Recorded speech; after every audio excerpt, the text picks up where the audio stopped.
welcome back to my channel Sauces and Spices. நான் mister Chandni Yoganandan. இன்னைக்கு நம்ம வந்து ஒரு ஸ்நாக்ஸ் ஐட்டம் பண்ண போறோம். ரொம்ப ஈஸி. இதுல இந்த மாதிரி பண்ணலாமா அப்படின்னு உங்களுக்கே தோணும். இப்போ நீங்க பாத்தீங்கன்னா அவ்வளோ சூப்பரா இருக்கும். ரொம்ப ஹெல்த்தியான ஒரு ஸ்நாக்ஸ் இது. நம்ம ரெகுலரா செய்யறதுல மிச்சமானதுல இருந்து நம்ம செய்ய போறோம். அது ரொம்ப இன்ட்ரெஸ்டிங்கா இருக்கும். இது வந்து நாங்க அடிக்கடிக்கு பண்ணுவோம். பிகாஸ் நாங்க டூர்லாம் போனா எங்க போனாலும் எடுத்துட்டு போவோம். ஏன்னா இது வந்து ரொம்ப நாளைக்கு நல்லா இருக்கும். அது இல்லாம ரொம்ப ஃபில்லிங்கா வேற இருக்கும் சாப்பிடுறதுக்கு. நம்ம வந்து இதுக்காக ஒரு பிளேட் எடுத்துக்கணும் அப்படிலாம் ஒண்ணுமே கிடையாது. போற வழியில அப்படியே நம்ம சாப்பிட்டுட்டே போலாம். ஸோ அந்த மாதிரி ஒரு ஸ்நாக்ஸ் இன்னைக்கு பார்க்க போறோம். இது பார்க்கறதுக்கு முன்னாடி உங்க எல்லாருக்கும் ரொம்ப நன்றி. சப்ஸ்கிரைப் பண்ண அத்தனை பேருக்கும். புதுசா என் சேனல் பார்த்துட்டு இருக்கிறவங்க சப்ஸ்கிரைப் பண்ணிக்கோங்க. எதனா டவுட்ஸ் இருந்துச்சுன்னா என் கமெண்ட்ல கேளுங்க. நம்ம சீக்கிரமா அடுத்த வீடியோல பார்க்கலாம்.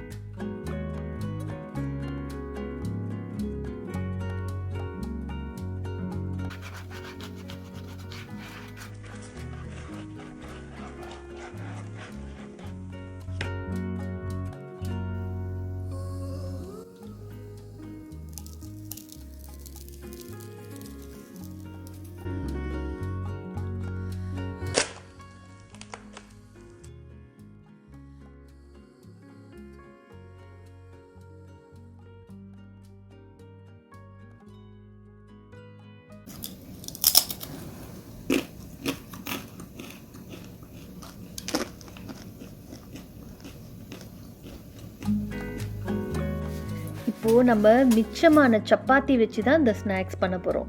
பாருங்கள் எவ்வளோ ஈஸி. இப்போ டெய்லி நிறைய பேர் டயட்டில் இருக்கவங்கலாம் நைட்டில் வந்து இந்த மாதிரி ஆயில் போடாத சப்பாத்தி தான் நம்ம சாப்பிட்றோம்.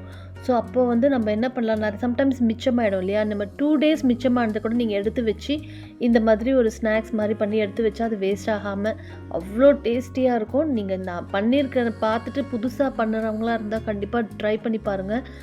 ரொம்ப நல்லாயிருக்கும். ஈஸியாக பண்ணிடலாம் நம்ம. இது வந்து எப்படின்னாக்கா, இது பார்த்திங்கன்னா நம்ம சப்பாத்தியாக சாப்பிட்றது இந்த டயட்டுக்காக நிறைய பேர் சாப்பிடுவீங்க. இப்போ நம்ம ஸ்நாக்ஸாகவும் இதுவே எடுத்தோம்னா ரொம்ப நீங்கள் வந்து அது நல்ல கிறிஸ்பியாக ரொம்ப இதில் நம்ம என்ன வேணாலும் நம்ம மேலே ஆட் பண்ணிக்கலாம். நான் வந்து பருப்பு பொடி போட்டிருக்கேன், நெய் தடவி. வெறும்னே அப்படியே நீங்கள் வந்து உடச்சி சாப்பிட்டாலும் அவ்வளோ டேஸ்ட்டாக இருக்கும். இல்லைன்னா பருப்பு பொடி போட்டு நான் கொஞ்சம் லேசாக நெய் தடவிட்டு பருப்பு பொடி போட்டாலும் ரொம்ப நல்லாயிருக்கும். இல்லைன்னா நம்ம வந்து இந்த மசாலா பப்பட்லாம் சாப்பிட்றோம் பார்த்திங்களா, அதே போல் இந்த வெங்காயம் தக்காளி அது மாதிரிலாம் கட் பண்ணி போட்டு கொஞ்சோண்டு சாட் மசாலாலாம் போட்டுட்டு அதையும் இது மேலே வச்சு நீங்கள் சாப்பிட்டாலும் அதுவும் ரொம்ப நல்லாயிருக்கும். ஸ்பூனுக்கு பதிலாக இதுலேயே வச்சு நீங்கள் அப்படியே எடுத்து இது கூட சேர்த்து சாப்பிட்லாம். அவ்வளோ டேஸ்ட்டாக இருக்கும். ஸோ இது நம்மளுடைய இதுதான், நம்மளுக்கு எப்படி வேணுமோ அந்த மாதிரி. இல்லைன்னா மயோ தடவி கூட நீங்கள் சாப்பிட்லாம். எனி டிப்பை நம்ம வந்து கூட யூஸ் பண்ணி இது சாப்பிட்லாம். நிறைய வெரைட்டியாக சாப்பிட்லாம். இல்லைன்னா சும்மாவே சாப்பிட்லாம். அவ்வளோ டேஸ்ட்டாக இருக்கும். இது பார்த்திங்கன்னா நம்மளுக்கு எடுத்துகிட்டு போகிறதுக்கும் ரொம்ப சுலபமாக இருக்கும். ஒரு ஜிப் பவுச்சில் போட்டு எடுத்துகிட்டு போனோம்னா கெட்டு போகவே போகாதுங்க. அப்படியே நல்லாயிருக்கும். நான்லாம் 1 month கூட வச்சுருக்கேன் நான். அவ்வளோ நல்லாயிருக்கும். ஸோ அதனால் இது நம்மளுக்கு ஹேண்டியாக இருக்கும். எடுத்துகிட்டு போகிறதுக்கு ஸ்டோர் பண்ணுறதுக்கும் ரொம்ப ஈஸி. ஒரு ஜிப் பவுச்சில் போட்டு வச்சிடலாம். இல்லைன்னா ஒரு பாக்ஸ் இருந்துச்சுன்னா பாக்ஸ்லேயும் போட்டு வச்சிடலாம். 2 மாதிரியும் நம்ம ஸ்டோர் பண்ணிக்கலாம். அது அப்படியே கிறிஸ்பினஸ் அப்படியே இருக்கும் உங்களுக்கு. ஸோ இது இந்த ஸ்நாக்ஸ் உங்களுக்கு காட்டணும்னு நான் நினச்சேன். அதனால் உங்களுக்கு பிகாஸ் இது எனக்கு நான் மறந்தே போச்சு. ஆமாம் இதையும் நம்ம காட்டலாமே அப்படின்னு சொல்லிட்டு நான் எனக்கு கொஞ்சம் சேர்ந்ததுக்கப்புறமா நான் ரெகுலராகவே பண்ணி வைப்பேன் இதை. ஸோ நம்ம பண்ணும்போது இதையும் ஒரு இதுவாக காட்டலாமேன்ட்டு தான் நான் உங்களுக்காக காட்டியிருக்கேன். இந்த மாதிரி ரொட்டி ஷெஃப் இருந்துச்சுன்னா இது ஈஸி பண்ணுறது. வச்சு ஒரே நல்லா ப்ரெஸ் பண்ணிங்கன்னா நல்லா உங்களுக்கு கிறிஸ்பியாக கிடச்சிரும். நல்லா உடச்சி சாப்பிட ஈஸியாக இருக்கும். கண்டிப்பாக நீங்கள் இதை பார்த்துட்டு நீங்கள் எல்லாம் ட்ரை பண்ணி பார்த்துட்டு, ஏன்னா இது வந்து எல்லாருமே பண்ணுறது தான். அண்ட் இந்த ரொட்டி ஷெஃப் வந்து ஒரு சீசனில் ரொம்ப ஃபேமஸ். எல்லாரும் வாங்கி வச்சுருப்பீங்க. ஸோ ஆனால் யூஸ் பண்ணுறோமோ இல்லையோ அது பாட்டுக்கு இருக்கும். ஸோ இந்த மாதிரி இதுக்கு நல்லா யூஸ் பண்ணலாம். எடுத்து கண்டிப்பாக யூஸ் பண்ணுங்கள். யூஸ் பண்ணி பார்த்துட்டு எப்படி வந்துச்சுன்னு சொல்லுங்கள். இது கூடவே இந்த பருப்பு பொடி எப்படி பண்ணுறதுன்னு நான் வந்து ஒரு வீடியோ போட்டிருக்கேன். அதையும் மறக்காமல் பாருங்கள். நெக்ஸ்ட்டில் நான் போடுவேன். ஸோ அதையும் கண்டிப்பாக பாருங்கள். ஸோ வியூவர்ஸ் இதை பார்த்துட்டு செஞ்சு பார்த்துட்டு எப்படி வந்திருக்குன்னு எனக்கு நீங்கள் ஆஸ் யூஷுவலாக மெயில் அனுப்புங்க. நீங்கள் கமெண்ட்லேயும் எழுதுங்க. இன்ஸ்டா பேஜ் லைக் பண்ணிக்கோங்க. ஸோ தட் அதில் நாங்கள் வந்து என்னென்ன வீடியோஸ் போட போகிறோன்ற அப்டேட்ஸ் அதில் வரும். ஸோ நீங்கள் அதுலேயும் பார்த்துக்கலாம். ஓகே வியூவர்ஸ், நீங்கள்லாம் என்ஜாய் பண்ணுங்கள். செஞ்சு பார்த்துட்டு எப்படி இருக்குன்னு சொல்லுங்கள். நம்ம சீக்கிரமாக அடுத்த வீடியோவில் பார்க்கலாம்.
இப்படியே ஸ்டோர் பண்ணிக்கலாம்.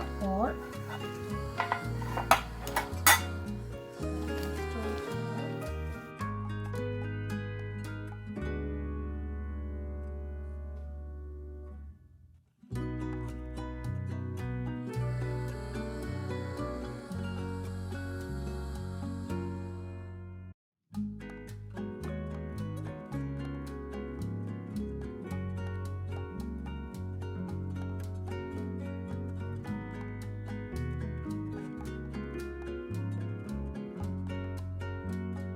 இதை இப்படியும் ஸ்டோர் பண்ணலாம். இதில் போட்டு மூடி வச்சு ஸ்டோர் பண்ணலாம். either way you can store it.